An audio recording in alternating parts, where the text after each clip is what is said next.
Ruslan. Should Christians cancel their Netflix subscription? I am getting tagged in all kinds of articles and TikTok videos, IG reel videos, people completely having meltdowns over this movie by Netflix called The First Temptation of Christ. It's a play on a different movie called The Last Temptation of Christ that depicts Jesus and his disciples in an unfavorable manner, or I guess you could, some would say an unfavorable manner. We would, as Christians, say, hey, this is historically inaccurate.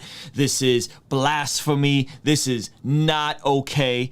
And on top of some of the other slew of releases that Netflix had this year, like Cuties, this movie, there's just been some controversy and Christians are upset, understandably so. I get it, I understand. And so should we cancel our Netflix subscriptions as a means of protest, if you will? Now, my buddy Alex Dion Wilson, who you should all be subscribed to his channel, Alex Dion Wilson, TikTok church, Instagram church, YouTube church, super dope influencer, super dope Christian creative, did a video about this.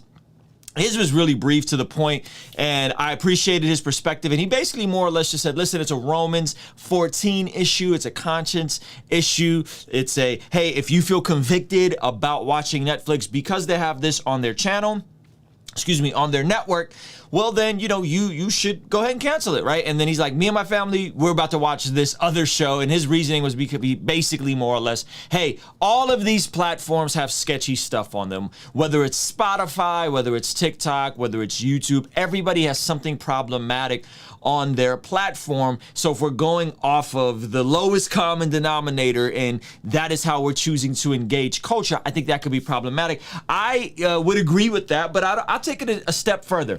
I take it a step further in this sense, right?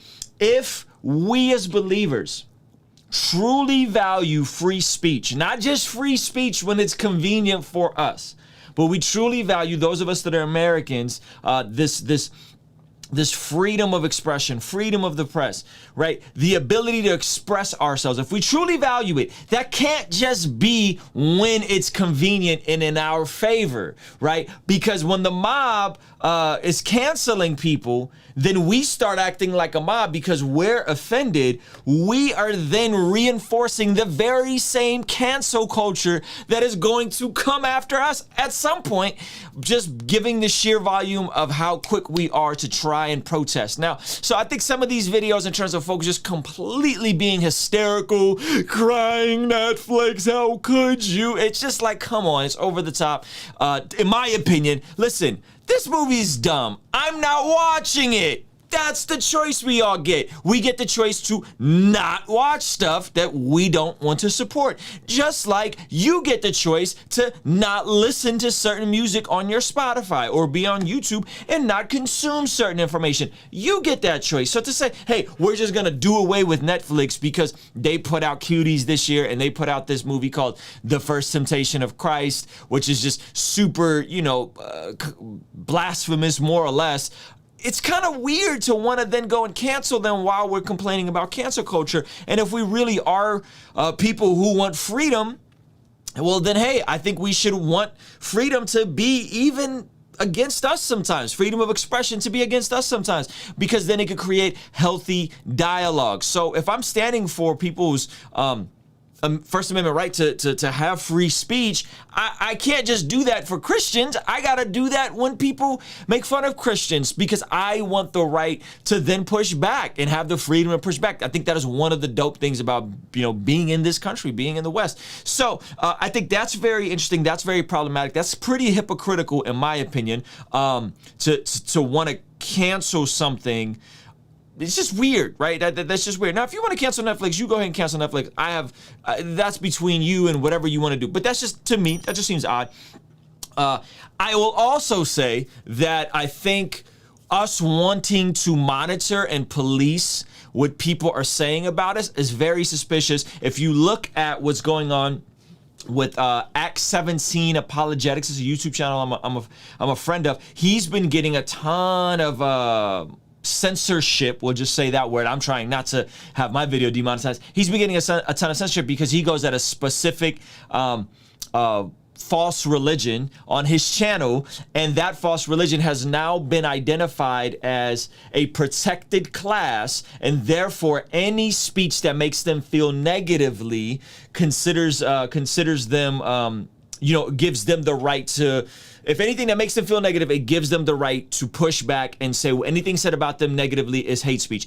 We don't want that. We don't want that on these platforms, right? So it's like, hey, my feelings as a Christian is hurt, therefore Netflix should take this movie down. Listen, you don't want that logic used by other classes, by other groups against us, okay? You don't want, trust me, you don't want that. Because the moment we stand up for some kind of biblical issue and we say, hey, this specific thing is not right based on the scriptures, they're gonna pull that card with us. They're gonna say, hey, no, that hurts my feelings and I'm in a protected class and you're not allowed to say that. That's hate speech. And according to these goofy, wonky policies some of these platforms have, that will backfire against Christians. Yes, it will. So I think we have to think a bit more critically through some of these issues.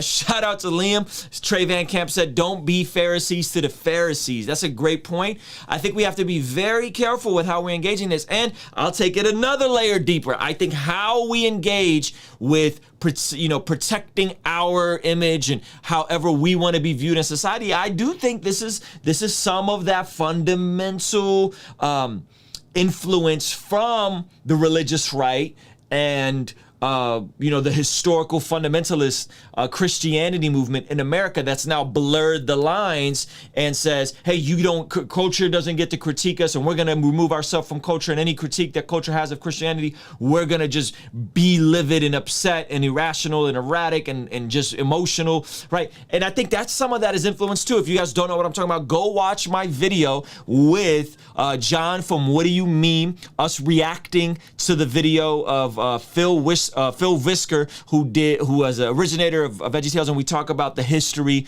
of the religious right. We talk about the history of fundamentalism versus neo-evangelicalism. And my conclusion is that one of the biggest threats to Christianity today is having so much of our thinking in politics and how we engage culture, how we engage stuff like psychology, music, art, influenced by fundamentalist Christians, and we don't even know that we're viewing the world this way. And I think this is one of those issues that can also get lumped into that.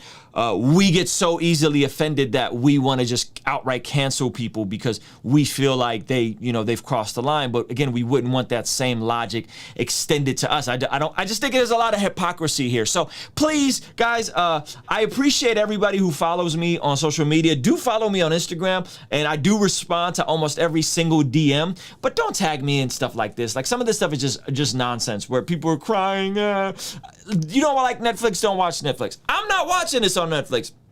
By the way, if you're trying to get stuff done, you might want to cut back how many hours you spend watching Netflix if you actually want to be engaged in your family and present at home and all these things. You may want to cut back some of the time you spend engaged on Netflix because, hey, it's honestly a waste of time. What value does it bring to you? Is it edify you? Is everything you watch on Netflix edifying? So on and so forth. So I don't know, just something to think about. For me, I'm not canceling my Netflix. Am I watching this show? Absolutely not. Did I watch Cuties? Absolutely not. Will I say my opinion on it if people ask me, or if I decide to talk about it? Sure.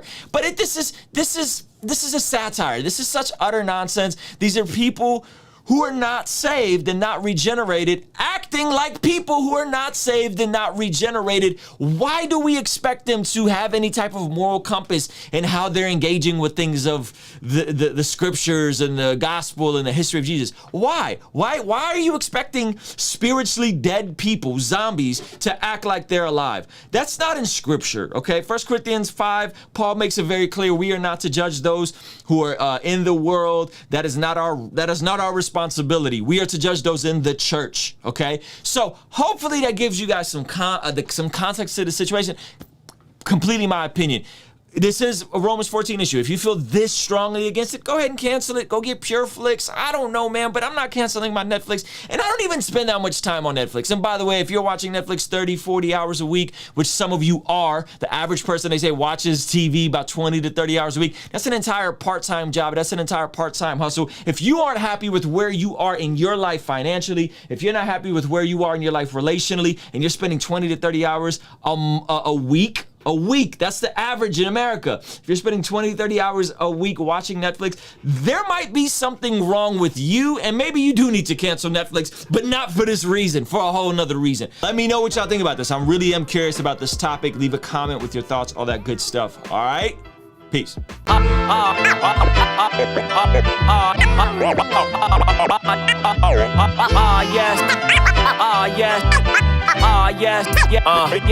I saw my mama smile through the silhouette. Sunshine and all, but she don't know that.